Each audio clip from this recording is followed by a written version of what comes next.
혹시 신입사원이 언제까지 실수해도 괜찮다고 생각해? 그건 사람마다 다 다를 것 같은데. 그런데 왜? 내가 이번 회사 다닌 지도 벌써 6개월이 다 돼 가는데 어제도 크게 실수했거든. 이제는 슬슬 불안해져. 내가 정말 일머리가 없는 건 아닐까? 일머리는 정말 타고나는 게 있는 것 같아. 입사 2년 차인 나도 기획서도 잘 쓰고 회의 참여도 잘하는 동기나 후임들 보면 자신감이 떨어질 때가 있거든. 그런데 최근에 한 선배가 추천한 책을 읽어보니까 일센스도 노력하면 키울 수가 있는 거더라고. 너한테도 도움이 될 것 같은 내용들이 기억나서 잠깐 말해볼게. 정말? 어떤 내용이었어?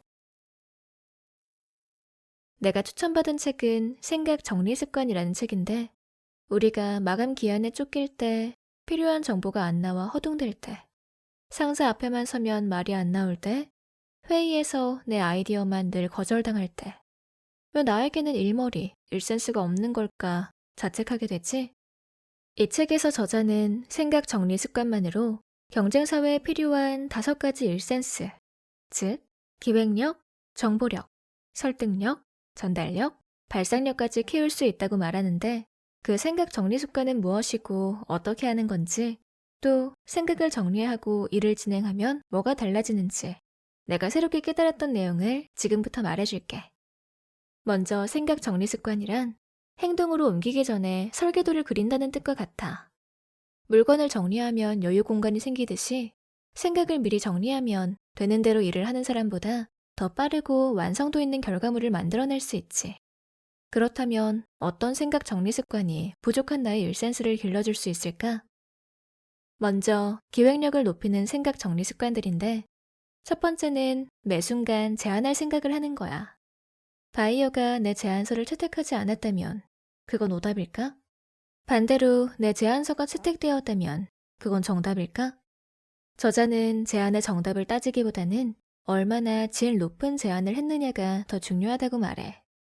제안은 곧 끝이 없는 여정이라서 지금 이대로도 충분할 거라는 안이한 태도로는 더 매력적인 제안을 떠올릴 수 있는 기회를 잃게 돼버리니까, 오답만 아니면 만족해버린다기보다는 이거보다 더 좋은 제안은 없는지 항상 생각하고 있어야 한다고 해.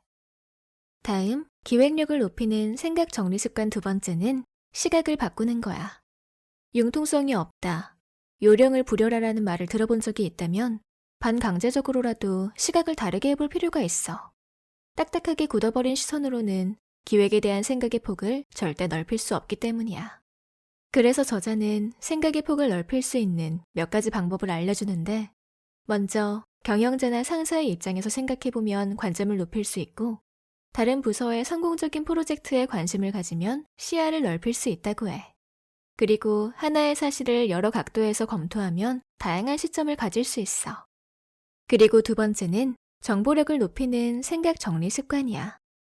이 부분에서 저자는 정보를 구분하고 정리하라고 해.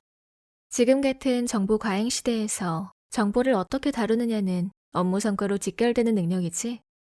저자는 그래서 정보를 보이는 대로 차례차례 모아서 쌓아놓을 것이 아니라 생각을 먼저 정리한 후에 정보를 대하는 편이 훨씬 효율적일 거라고 말해. 가장 먼저 내가 접근해야 하는 정보가 있을 때, 찾기는 힘들지만 사실적인 1차 정보와 찾기는 쉽지만 타인의 주관이 섞인 2차 정보 중에서 어느 것이 괜찮은지부터 정리하고, 한눈에 보기 좋게 수치로 표현된 정량적 정보를 쓸지 인터뷰 내용과 같은 문장으로 구성된 정상적 정보를 쓸지 고른 후 어느 부분은 어떤 정보로 보완할지 정한다면 훨씬 쉽고 빠르게 데이터를 수집할 수 있을 거야. 다음 세 번째는 설득력을 높이는 생각 정리 습관인데, 저자는 설득력을 높이기 위해서 말의 순서를 정해야 한다고 조언해. 예를 들어 고객이나 거래처 관계자와 미팅 약속이 있을 때 그들이 가장 알고 싶어 하는 것은 무엇일지, 그리고 내가 이끌어낼 결론은 무엇인지를 만나서 말하기 전에 순서를 미리 정리해 놓는 거지. 특히 저자는 결론을 가장 먼저 전달하는 것이 좋다고 말하는데, 비즈니스 현장에서는 시간이 금일분더러 우선 결론을 말한 다음 이유를 설명하고 마지막으로 한 번 더 결론을 반복해서 말한다면 강조의 효과까지 얻을 수 있기 때문이라고 해. 이어서 네 번째는 전달력을 높이는 생각 정리 습관이야. 전달해야 하는 여러 가지 상황이 있겠지만, 만약 회의를 할 때 전달력을 높이고 싶다면 어떻게 해야 할까? 저자는 전달력을 높이기 위해서는 회의의 흐름을 놓치지 않아야 한다고 해. 그러기 위해선 우선 회의 내용을 잘 듣고 있어야 하고, 떠오르는 내용을 그 자리에서 즉각적으로 말하기보다는 지금 회의에서 무엇에 대해 이야기하고 있는지를 항상 의식하면서 머릿속으로는 어떻게 말해야 잘 전달할 수 있을지 정리하는 거야. 마지막 5번째는 발상력을 높이는 생각 정리 습관이야. 그 중에 유용한 방법 한 가지가 있는데 바로 아이디어를 서로 조합하는 거야. 혼자서만 아이디어를 계속 생각하다 보면 금세 벽에 부딪히고 지치게 돼. 나의 지식, 경험, 사고는 분명한 한계가 있기 때문이지. 저자는 이 문제를 해결하기 위한 방법으로 모두 모여서 의견을 내는 브레인스토밍을 제안하고 있어. 특히 저자는 브레인스토밍을 최초로 고안한 알렉스 오스본의 원칙을 따를 걸 제안하는데 그 내용은 비판하지 않는다, 자유분방한 분위기에서 기발한 아이디어를 환영한다, 질보다 양을 중시한다, 다른 아이디어에 편승하는 아이디어도 괜찮다와 같아. 이런 원칙에 따라 나온 생각들을 다양하게 조합한다면 상상 이상의 아이디어를 뽑아낼 수 있을 거라고 저자는 말하고 있어. 지금까지 부족한 일센스를 높여줄 습관들을 말해봤는데 타고난 사람이 아니더라도 쉽게 배우고 익힐 수 있을 것 같지? 책에는 기획력부터 발상력까지 능력을 끌어올릴 생각 정리 습관들이 더 많이 소개되어 있어서 직접 읽어보면 일센스를 키우는데 정말 많은 도움을 얻을 수 있을 거야. 일센스도 키울 수 있다는 말을 들으니까 자신감이 막 솟아나는 것 같아. 당장 읽어봐야겠어.